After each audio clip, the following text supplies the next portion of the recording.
નમસ્તે મિત્રો, આજે આપણે વાત કરવાના છે જાપાનમાં સાસુ જમાઈ સાથે બનેલી ઘટના।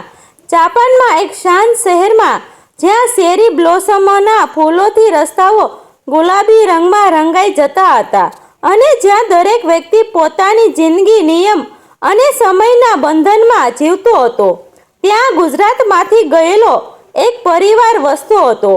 આ પરિવારનો મુખ્ય સભ્ય હિતેશભાઈ હતો, જે ઘણા વર્ષોથી જાપાનમાં નોકરી કરી રહ્યો હતો અને પોતાની મહેનતથી એક સરસ જીવન બનાવી લીધું હતું। હિતેશભાઈએ થોડા વર્ષો પહેલા પોતાના દીકરાને પણ જાપાન બોલાવી લીધો હતો અને થોડા સમય પહેલા જ તેના દીકરાના લગ્ન થયા હતા। દીકરો નીરવ અને તેની પત્ની કૃપા બંને જાપાનના આ શહેરમાં નવી જિંદગી શરૂ કરવા આવ્યા હતા।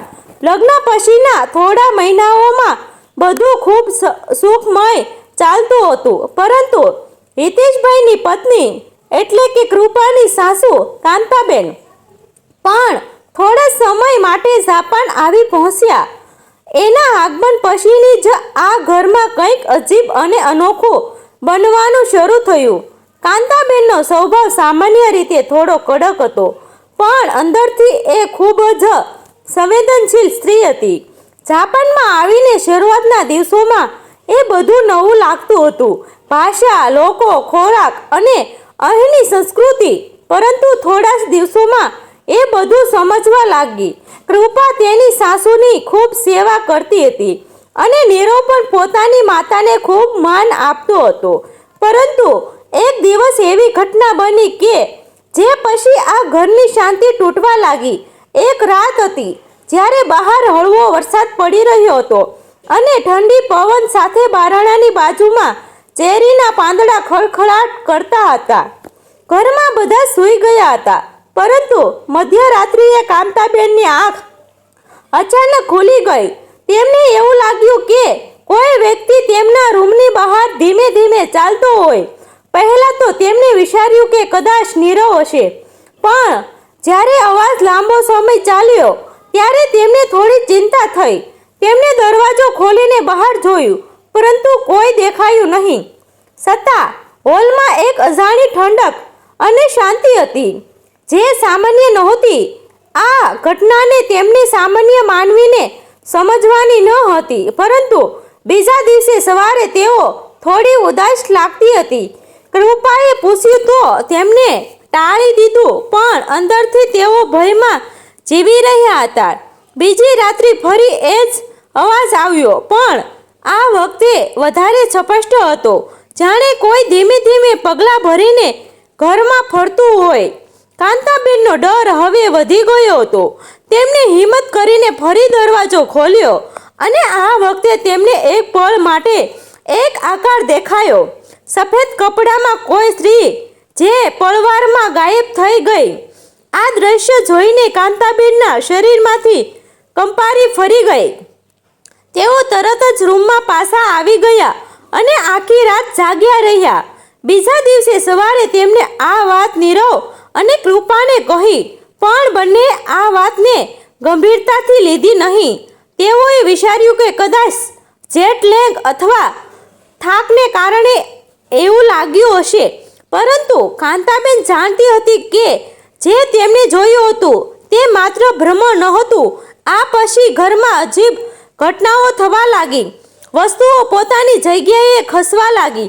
રસોડામાં રાત્રે વાસણો અવાજ આવવા લાગ્યા અને સૌથી ડરાવનારી વાત એ હતી કે ક્યારેક કોઈના શ્વાસનો અવાજ અજીબથી સંભળાતો, છતાં કોઈ દેખાતું નહીં। કૃપા પણ હવે આ બધું અનુભવવા લાગી હતી। એક રાત્રે જ્યારે નીરવ કામ પરથી મોડો આવ્યો ત્યારે કૃપા એકલી ઘરમાં હતી। એ વખતે તેને પણ કોઈના પગલાંનો અવાજ સાંભળ્યો। એ ડરી ગઈ અને તરત જ લાઇટ ચાલુ કરી, પણ કોઈ નહોતું। જ્યારે નીરવ ઘરે આવ્યો ત્યારે કૃપાએ બધું કહ્યું। હવે નીરવને પણ લાગ્યું કે વાત ગંભીર છે।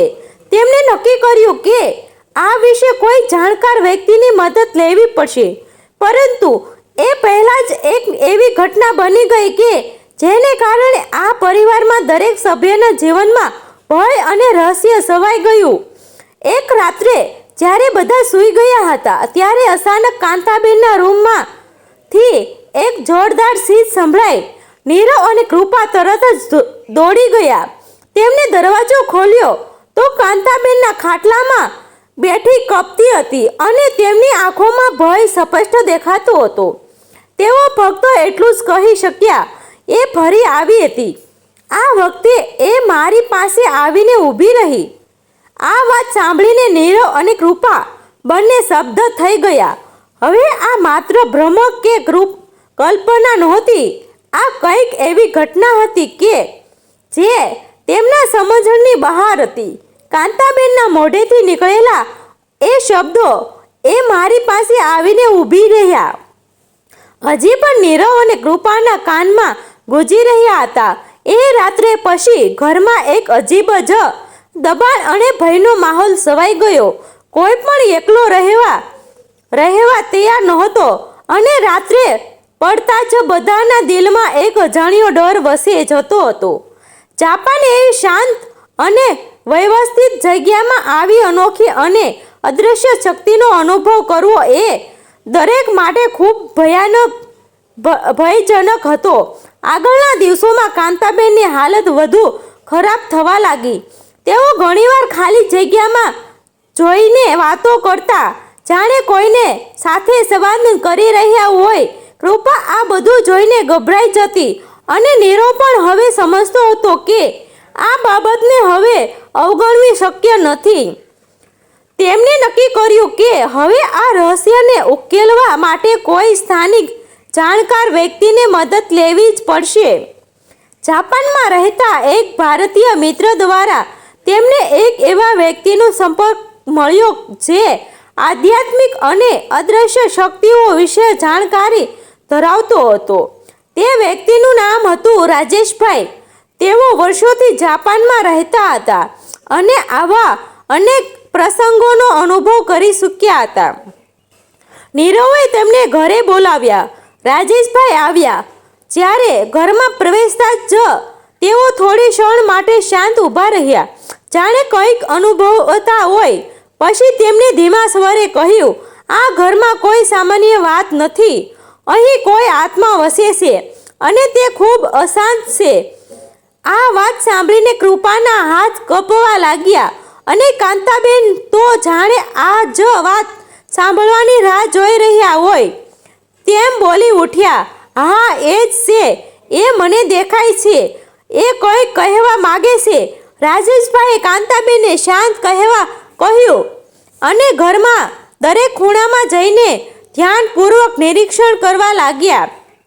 થોડા સમય પછી તેઓ એક ખૂણે રોકાયા અને બોલ્યા, આ ઘરમાં વર્ષ પહેલા એક દુઃખદ ઘટના બની હતી. અહીં એક સ્ત્રીનું મૃત્યુ થયું હતું અને તેની આત્મા હજુ શાંતિ મેળવી શકી નથી. નીરવને આ સાંભળીને આશ્ચર્ય લાગ્યું, કારણ કે તેને આ વિશે કોઈ માહિતી નહોતી. રાજેશભાઈએ કહ્યું કે આ ઘરના જૂના રેકોર્ડ તપાસવા પડશે. બીજા દિવસે નીરવે આ વિશે શોધખોળ શરૂ કરી. તેને ખબર પડી કે આ ઘર પહેલાં એક જાપાની દંપતીનું હતું. તે સ્ત્રીનું અચાનક મૃત્યુ થયું હતું અને કહેવામાં આવતું હતું કે તેના પતિએ તેમને એકલતામાં છોડી દીધી હતી. તેના કારણે તેને અત્યંત દુઃખી થઈ ગઈ હતી. તેના મૃત્યુ પછીની જ આ ઘરમાં અજીબ ઘટનાઓ બનવા લાગી હતી. આ વાત જાણ્યા પછી હવે એ બધું સ્પષ્ટ થવા લાગ્યું. કાંતાબેનને જે દેખાતું હતું તે એ જ અશાંત આત્મા હતી. એ પ્રશ્ન હતો, તેને શાંતિ કેવી રીતે આપવી? રાજેશભાઈએ કહ્યું કે એક વિશે વિધિ કરવી પડશે જેથી આત્માને મુક્તિ મળી શકે. પરંતુ એ વિધિ સરળ નહોતી અને તેમાં જોખમ પણ હતું. એક નિર્ધારિત રાત્રે જ્યારે ચાંદ પૂર્ણિમાનો હતો અને આખું વાતાવરણ એક અજીબ શાંતિમાં ડૂબેલું હતું, ત્યારે રાજેશભાઈએ વિધિ શરૂ કરી. ઘરમાં દીવા પ્રગટાવવામાં આવ્યા, મંત્રોચ્ચાર શરૂ થયા અને એક વિશેષ જગ્યા પર કાંતાબેનને બેસાડવામાં આવ્યા, કારણ કે આત્મા તેમના દ્વારા જ સંપર્ક કરવાનો પ્રયત્ન કરતી હતી. વિધિ વિધિ દરમિયાન અચાનક હવા જોરથી વહેવા લાગી, બારણા ધડાકા ભેર બંધ થવા લાગ્યા અને ઘરમાં એક અજાણી શીશ ઘૂસાઈ. કૃપા અને નીરવ ડરી ગયા, પરંતુ રાજેશભાઈએ તેમને શાંત રહેવા કહ્યું. કાંતાબેનની આંખો બંધ હતી, પરંતુ તેમના મોઢેથી અજાણી ભાષામાં શબ્દો નીકળવા લાગ્યા. એ અવાજ તેમનો નહોતો, એ કોઈ બીજાનો હતો. રાજેશભાઈએ મંત્રોચ્ચાર તેજ કર્યો અને કહ્યું, તમે શું જોઈએ છે? કેમ તું અહીં બંધાઈ ગઈ છે? કાંતાબેનના શરીરમાંથી એક ભારે અવાજ આવ્યો, મને શાંતિ જોઈએ છે, મને મુક્તિ આપો. આ સાંભળીને બધાના રોમાંચ ઊભા થઈ ગયા. રાજેશભાઈએ વિધિ પૂર્ણ કરી અને અંતે એક વિશેષ મંત્ર સાથે આત્માને મુક્તિ આપવાનો પ્રયત્ન કર્યો. અચાનક બધું શાંત થઈ ગયું. હવા બંધ થઈ ગઈ, અવાજો ગાયબ થઈ ગયા અને કાંતાબેન બેભાન થઈને જમીન પર પડી ગયા. થોડા સમય પછી જ્યારે તેઓ હોશમાં આવ્યા ત્યારે તેમના ચહેરા પર શાંતિ હતી. તેમણે ધીમેથી કહ્યું, એ ગઈ, હવે એ નથી. આ સાંભળીને કૃપા અને નીરવના આંખોમાંથી આંસુ વહેવા લાગ્યા. આ વખત ભયના નહીં પણ રાહતના. આ ઘટના પછી ઘરમાં ફરી કોઈ અજીબ ઘટના બની નહીં. બધું ફરી સામાન્ય થઈ ગયું.